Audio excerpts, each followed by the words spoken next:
Well, I finally got to see Shape of Water, which is the new film by Guillermo del Toro. He ordered that film like that. He's also done Fast Labrador and Hellboy and Crimson Peak, but without trying to mock his accent or his voice. That was more or less an homage to him. I was, needless to say, very happy at the end result of this film.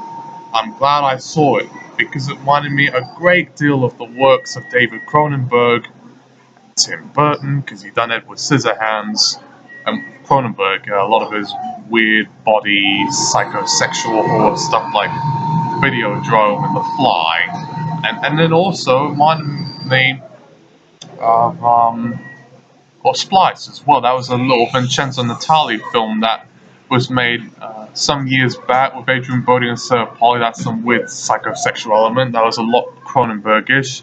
So without going in these little examples and stuff, the whole story is about essentially a mute woman who might be interpreted as deaf falling in love with a mutant that's held at a secret government facility in Baltimore. Essentially, they try to kidnap it and try to tend to itself, and then she develops some sort of weird romantic sexual relationship with the mutant. Now, I know what you're thinking. Why would I go see a movie this weird? What's going on? Well, the reason why I saw it was because of the comparisons some people have made to Edward Scissorhands and those Cronenberg movies and Splice, which, you know, I'm a fan of as well, even though when I first saw that latter film, I was quite disturbed. But Guillermo del Toro has essentially made a film that's very more powerful than just a love story. This is a movie about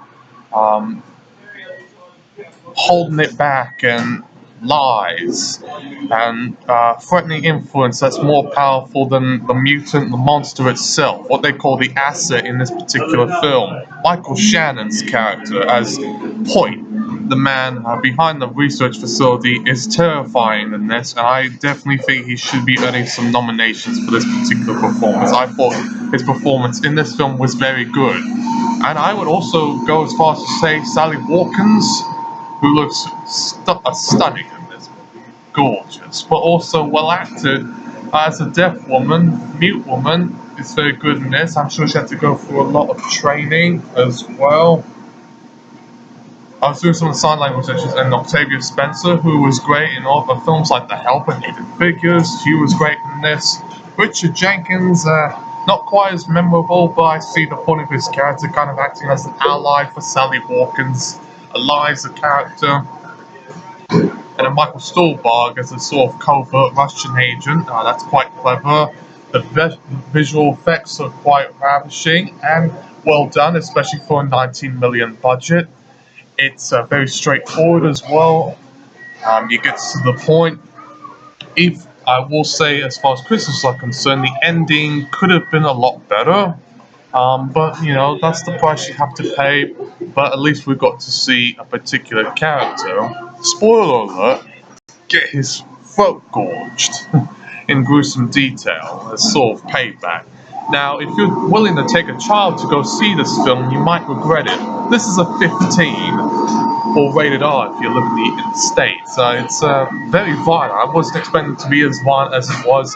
And the sex scene everyone is talking about between the mutant and the mute lady isn't what you expect. Much of the graphic sexual content happens at the very beginning and between Michael Shannon's character and his wife.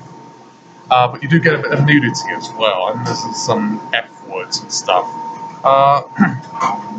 If you're thinking it's going to be like, like Edward Scissorhands, which is PG, it's a lot more family friendlier than this title, but don't let that discourage you. If you haven't seen it yet, you should. It's my number 8 film of 2017, and it was also one of the last films I have seen of that year, along with 3 Billboards and The Brawl in Cell Block 99. Give it a try. I think it's Del Toro's best film since Pan's Labyrinth. Earnestly.